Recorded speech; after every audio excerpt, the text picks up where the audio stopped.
Ready नंगौ थांखिया जोंनि माहारिखौ गुबुनजों नाख्रेबजानायनिफ्राय उदां खालामनाय थांखिया जोंनि बिटिआर एकर्डखौ जाफुंसार महर खालामनाय थांखिया जोंनि सोमावसारारि दैदेनगिरि बिथांमोना जि दिनैसिमबो जोबथेसालियाव दं बिथांमोनखौ उदां खालामनानै न'खराव गोजोन थासारि मोनसे लाबोनाय बे थांखि बे स्ल'गानजों थांनाय 3 बोसोर सिगाङाव एनएलएफबि मुंनि मोनसे जि बर'नि माहारियारि आफाद बियो जोनोम जादोंमोन दिनै बिनिनो बे माहारि आफादनिनो 3थि बोसोर गायसन सान बे हाबाफारिखौ दिनै फालिदों उदालगुरि जिल्लानि सनाइनि बे डिस्ट्रिक्ट केम्पआव आं दंफैयो दा आं मिथिनो हास्थायगोन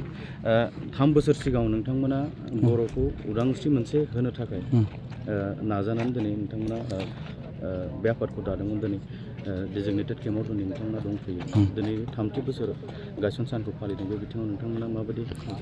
थांनाय 3 बोसोर सिगां दिनैनि समावनो एनएलएफबि आफाद होननाय आफादा मोनसे हाथियार लाग्रा आफादा जोनोम जादोंमोन आरो एनएलएफबि आफादनि थांखिया बेनोदि जेब्लासिम बर' हारिनि समस्या जोबा अब्लासिम एनएलएफबि आफादा थांनानै थागोन लोगोसे रायजोनि थाखाय खामानि मावलांबाय थागोन होननानै जोङो बै मोनसे कनसेप्टखौ लानानै आफादखौहाय जोङो जोनोम होनाय जादोंमोन। गोबां दैदेनगिरिफ्रा दिनैबो नोंथांमोननि दैदेनगिरि माखासेफ्रा दिनैबो जेलाव दङ दा बिथांमोनाबो गवाखै बेनि थाखाय नोंथांमोना जों बेखौनो बुंबोबाय थादों जेलावहाय थानाय एनडिएफबिनि गायसनगिरि आफादगिरि बिथां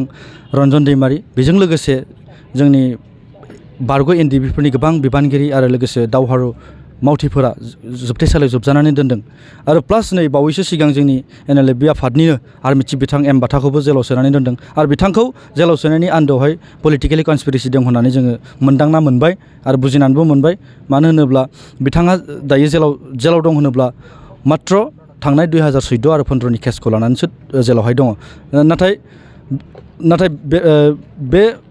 जेलावहाय दोननाया मोनसे मिनिंलेस जादों मानो मिनिंलेस जादों होनना बुङोब्ला 2020आवहाय जोङो मोनसे सान्थि सुक्ति खालामबाय आरो बिथाङा दायो जेलाव दङ 2014 सननि 2014 सनावहाय बिथाङा एनडिएफबि थानाय समावहाय मोनसे केस जादोंमोन दा बै केस जेसेबांनाखि पुराना केसफोर दङमोन एक्स एनडिएफबिफोरनि बै एक्स एनडिएफबिफोरनि पुराना केसफोरा थांनाय बावैसो सिगां 2020 सनावहाय जि बर'आ सान्थि सुक्ति खालामबाय बै सान्थि सुक्तिजोंनो जोबफानो नांगौमोन आरो जोबाबालासिनो आरो फिन जोंनि सान्थि सुक्ति खालामग्रा सासे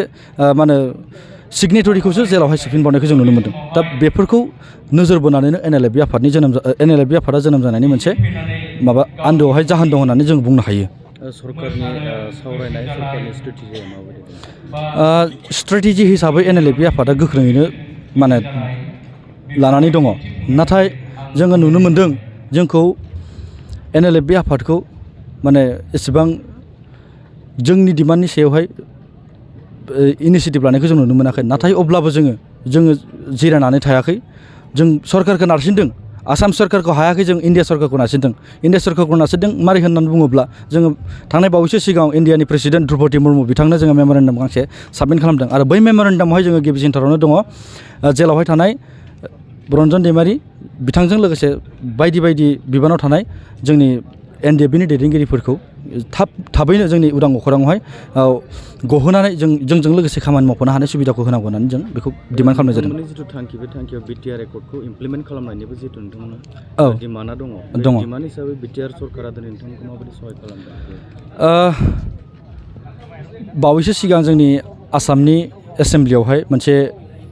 बेखौ बिल पास खालामनाय जादों जे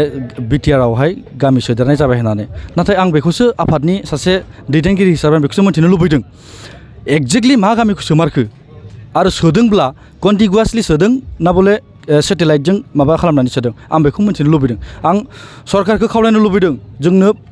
आफादनो एनएलएफबि आफादनो प्लास बर' रायजो राजाफोरनो मोनसे खेंफोरथि होथों जे गामिखौ सोमारदोंब्ला मा गामिखौ सोखो पार्टिकुलार नेमखौ जोंनो डिक्लेयार आउट खालामना होथों प्लास कन्टिगुवासलि सोखो ना बले सेटेलाइट माबाजोंहाय सोखो जों बेखौ मिन्थिनो लुबैदों। जितु दिनै 3थि बोसोर गायसन सान बे गायसन सानजों आं मोनसे सोंथि सोंबावनो सानदों जे नैबे एनएलएफबि आफादाव बबेबा बुजिलायनायाव माबा मोनसे जादों नामा नोंथांमोना जिहेतु दिनै खैदिनसो सिगाङाव मोनसे गावस्रालायनाय मोनसे थासारिया फैबाय बे बिथिङाव नोंथाङा मा बुंगोन? बेखौ गावस्रालायनाय होननानै बुङा बेखौ गावस्रालायनाय होना एक्सुवेलि जों आफादनि सासे बिबानगिरि बिथाङा आफादनि माखासे कनस्टिटिउसनफोरखौ फल' खालामनो हायाखैमोन दा बेखायनो जों बिथांखौ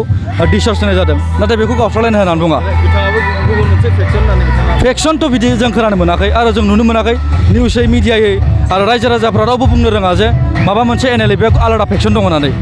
आरो जुदिसो फेक्सन दङब्ला दिनै एनएलएफबि आफादनि जोनोम सान बे आफादनि जोनोम सानखौ फालिनानै दिन्थिथों आरो थांनाय बावैसो सिगां जोङो मार्टियार्स डे खुंबाय मार्टियार्स डेखौ बिथांमोना मानो खुङाखै जुदि फेक्सनब्ला मार्टियार्स डेनि सिगां जों बिथांखौ डिसचार्ज होनाय जादों दा जों बेखौ थोंजोङै बुंनो थाङो खुनु फेक्सन नङा खुनु एनएलएफबि आफादा गावाखै आफादनिफ्राय जोङो सासे सोद्रोमाखौसो एरख'नाय जादों एनएलएफबिनो दङ आरो एनएलएफबि होनना बुङोब्ला उदालगुरि सनाय डेजिगनेटेड केम्पआव थानाय आरो क'क्राझार सान्दामारि डेजिगनेटेड केम्पआव थानाय बे केम्प मोननैयाव थानाय एनएलएफबिफोरासो एनएलएफबि